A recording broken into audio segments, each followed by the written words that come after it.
para entender un poco mejor Sí, de qué es esta criptomoneda Libra y cómo se maneja el mercado, y además le vamos a preguntar a alguien que está mucho más interiorizada que nosotros, así que saludamos a Janina Lojo, que es experta en comercio exterior y finanzas. ¿Cómo está, Janina? Buenas tardes. Hola, ¿qué tal? Buenas tardes, ¿cómo estás? Bien, muy bien. La verdad es que para muchos es algo desconocido la criptomoneda, así que te vamos a preguntar cómo funciona, no solamente Libra, sino cómo funcionan todas en general, porque entendemos que esta era una moneda nueva que salía al mercado y que de hecho todavía sigue vigente, pese a todo este escándalo.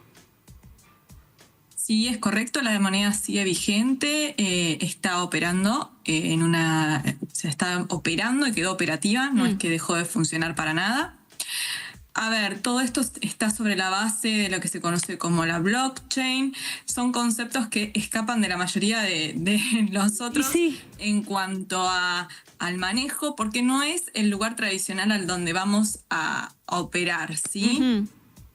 ¿Y por qué digo esto? Porque es difícil que nosotros, si tenemos unos pocos ahorros y no tenemos mucho conocimiento, nos animemos a ingresar en un mercado como el de los criptoactivos que requiere tener conocimientos específicos. Claro. Hay que saber, hay que entender, más allá de que todos conocemos y que manejamos perfectamente la definición de, o por lo menos conocemos qué es el Bitcoin, qué es Ethereum, que son las criptomonedas más conocidas, ¿sí?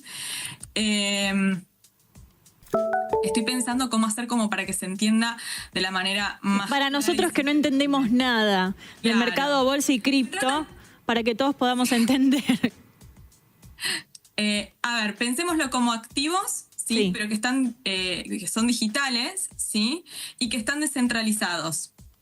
¿Qué significa descentralizados? Para decirlo simple y claro, que no están controlados y que su valor, ¿sí?, lo va a dar el mercado. En su mayoría, en algunos casos, que son aquellas criptomonedas específicas, su valor está vinculado con algún activo que nosotros conocemos, como puede ser una moneda, el dólar, ¿sí? Que estas son bastante conocidas y bastante utilizadas. Es una manera que tiene, por ejemplo, una persona de dolarizarse si no puede ir a comprar dólares, y esto fue muy utilizado en la época del cepo. ¿Sí? Esta cripto particularmente, que es Libra, surge o se hace conocida este día viernes con este tweet del presidente en la red social X. Tiene una característica que ya llamaba la atención, el hecho de que estaba replicando el nombre de una criptomoneda que en su momento había surgido a través de una plataforma social que usamos nosotros en un proyecto que luego, por las críticas que tuvo el proyecto, lo descartó y creó otra criptomoneda. ¿Por qué en su momento, cuando aparece esta criptomoneda, los especialistas del mercado empiezan a alertar a los posibles o potenciales inversores de que se mantuvieran al margen? Por algunas cuestiones que llamaron la atención. Por ejemplo, tenemos que el 50% de lo que serían las tenencias estaban en manos de 3 billeteras virtuales y entre el 70 y 80 entre 5 billeteras virtuales. Cuando se hace un lanzamiento de este tipo, no suele haber más de una tenencia entre lo que serían quienes lanzan el proyecto de un 10 o un 15%, porque lo que se busca es que sea el mercado quien fije el valor del activo, ¿sí? Porque esto, digo, el valor lo pone la oferta y la demanda, ¿o no?, en la moneda. Exactamente, sí, el valor lo pone la oferta y la demanda. Es un mercado, podríamos decir, muy democrático, porque se rige por esto, por la ley de la oferta y la demanda. Sí. No nos vamos a poner a explicar, bueno, todo lo que es la blockchain. Lo que tiene estas operaciones es que todo queda registrado.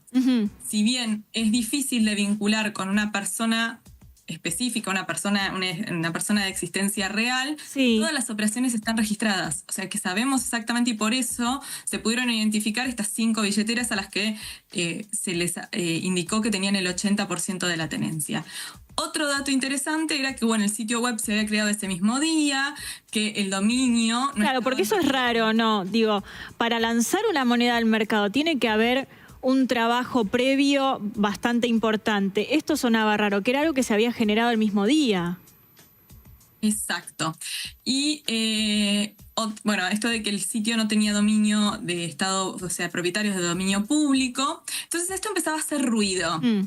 Y lo que se vio fue una maniobra que se conoce como pump and dump, que es una maniobra que se denomina fraudulenta en el mercado bursátil, que se puede dar en el mercado tradicional, sí, se puede dar en el mercado tradicional, que es, yo tengo un activo que vale X o no vale nada, y artificialmente busco inflar ese valor para atraer inversores. Sí. Cuando llega a un determinado valor máximo, ¿sí? los que están detrás de esto retiran, o sea, venden sus tenencias y se llevan todo lo que los inversores colocaron, y los inversores pierden todo. ¿Y qué pasa con el valor del activo? Cae o a su valor real o inclusive por debajo de su valor real. O sea, para ponerlo como ejemplo y trasladándonos a lo que sucedió acá. Era una moneda que valía 0, lo tuitea Milei, esto hace que mucha gente invierta o la compre, eso le eleva rápidamente el valor, e inmediatamente quienes tenían el conocimiento de que esto iba a caer en algún momento, venden todos sus activos para hacerse del dinero. Claro, acá hay un detalle que no es menor. Sí. En cuanto se hace la publicación, hay operaciones millonarias y se hacen en cuestión de minutos. Para poder hacer esas operaciones millonarias en cuestiones de minutos, viendo el procedimiento de que debía tener una billetera particular y hacer una operación especial, o sea, no era simple la adquisición de Libra, se presupone que detrás de esto lo que había eran robots que estaban programados para hacer esta operación. Cuando la cotización llegó casi a los $5, que era un valor de mercado superior a los 4.000 millones, lo que hicieron fue empezar a vender. Esto no es ingenuo, digamos, esto está absolutamente programado y puede que no lo puedan demostrar que es un delito porque es algo que se hace de una manera avisada, sabrán, no sé, digo, pero no es algo ingenuo, no es algo que, se dio de esa manera, fue algo totalmente programado. Lo que vos estás describiendo. Operaciones, y como estaba armado, sí, había boots o sea, que estuvieron esperando el momento determinado para empezar a hacer las ventas. Exactamente. Por eso se habla de un pump and dump, que es una maniobra destinada a esto. Sí. Exactamente. Ahora, ¿es algo inusual que se hizo con estas programaciones que vos decís? ¿O cualquier moneda en su lanzamiento, criptomoneda en este caso, en su lanzamiento puede hacer lo mismo como estrategia para subirle ese valor? ¿O esto fue un caso apartado y es la primera vez que lo ves? Por ejemplo, vos que tenés conocimiento. No es habitual en esto que yo te marcaba. Normalmente los que lanzan la moneda no tienen más de un 10 o un 15% de las tenencias para no poder fijar el precio. Ahí entiendo. Ellos no pueden hacer ese tipo de maniobras. A ver, maniobras fraudulentas puede haber en el mercado financiero tradicional como en el mercado de los criptoactivos. No es algo exclusivo del mercado cripto, para nada, al contrario, yo creo que esto le hizo mucho daño al mercado de los criptos porque se está asociando nuevamente al mercado de los criptos con algo fraudulento, cuando hay mucha gente trabajando para darle mayor transparencia, para colaborar, para hacer que esta sea una herramienta útil para la economía en general, y esto retrocedió bastante, pero y acá es donde me parece importante hacer el punto. Claramente acá hubo una intención, ¿sí?, de hacer esta maniobra porque vemos que las operaciones que se hicieron no se podían hacer de manera, si no estaban programadas, si no había un bot detrás, esto de entrar tan rápido y salir tan rápido. Si ustedes miran el gráfico, hay un gráfico que circuló con relación a las operaciones que hubo, van a ver que es exponencial el crecimiento. Y hay un punto ahí tenemos el gráfico en pantalla. Ahí lo estábamos compartiendo. Bueno, se calcula que hubo cuentas que sacaron hicieron operaciones y fueron sacando 8 millones, 7 millones. En total se estima 87 millones de dólares. Sí. Madre mía. Sí, en horas, porque la verdad es que fue como un boom. Diría que la franja temporal es bastante corta, muy corta. Es más, uno de los argumentos que usan los desarrolladores es que la caída del precio se da como consecuencia del retiro del apoyo del presidente Milei, lo cual no es cierto porque cuando uno ve el gráfico, ellos salieron muchísimo antes y empezaron a hacer caer el valor muchísimo antes de que saliera el tuit del presidente a retirar el apoyo. Ahora, Janina, te hago una pregunta. En base a todo lo que vos estás relatando, por supuesto, esto tendrá que determinarlo la justicia, no solamente nosotros charlándolos en una entrevista. tiene, digamos, esta responsabilidad que yo no creo que haya sido ingenuo y que haya sido, que se interiorizó después. Digo, me da toda la sensación de que es algo fríamente calculado y que es una manera de cuidarse, ¿no? Decir, bueno, yo no sabía. ¿Hay manera de condenar esto y de saberse todo esto que estamos hablando? Sí. Vuelvo sobre algo que mencionaba antes, que en la blockchain quedan todo registrado, o sea que quienes hicieron las operaciones de entrada y salida, en cuanto a su identidad digital, quiénes son, vamos a decirlo, en cuanto a las billeteras, sí, se sabe. Bien. Ahora, después, responsabilidades, va a tener que investigar la justicia si hubo o no responsabilidades acá de parte de personas físicas. Lamentablemente, por ahora, las personas que aparecen dentro del directorio de este proyecto, ninguna es argentino. Claro, encima eso, digo, es algo completamente internacional. Igual yo creo que si esto sucede, chicas, supongo, porque así como nos cuenta Janina que queda de registro, quien lo hace sabe que queda un registro. No creo que... Debe estar todo cubierto. Absolutamente cubierto, y hacen algo que saben que no va a tener ninguna condena. La ley, echa la trampa. Pero, y además tenés que tener mucho poder adquisitivo para poder hacerlo, no es que lo hago yo.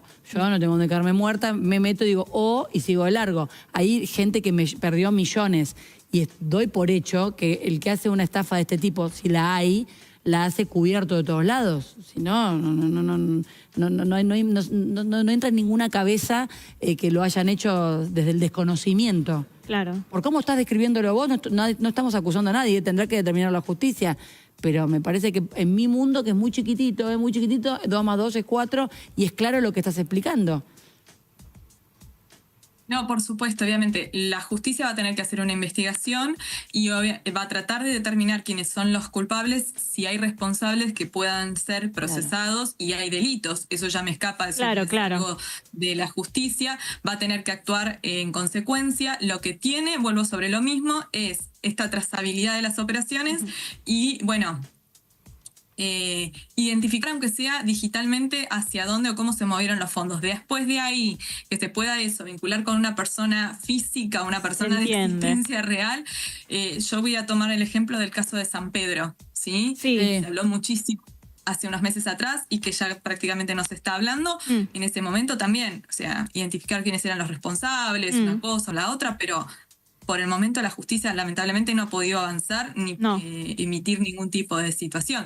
Distinto, hay otros casos donde sí hubo una persona que era en la Argentina y que sí se ha procesado, pero en este caso está bastante complicado por el hecho de que ninguna de las personas que están involucradas en el proyecto está en la Argentina. Claro, sí. El tema de San Pedro es así tal cual lo contás. Al tener personas que en realidad lo traen del exterior, e incluso hasta se dudaba si eran inteligencia artificial, muchos de los personajes que aparecían. China, ¿no? Te hablaban de la China. Y en definitiva, la gente no recuperó su dinero. Siguen operando porque le cambiaron el nombre y siguen trabajando bajo otro título, pero siguen operando porque como hay gente que ganó y está como enceguecida creyendo que en realidad sí se podía ganar, se sigue invirtiendo en la misma estafa. Así que es muy difícil, Janina, llegar a esa gente que obviamente sabe muchísimo más que el resto de los mortales y que queda bien oculto. Así que dentro de nuestra conversación hemos aprendido un poquito más para los que no entendemos nada de qué se trata todo esto, así que te agradecemos muchísimo por haber sido tan clara.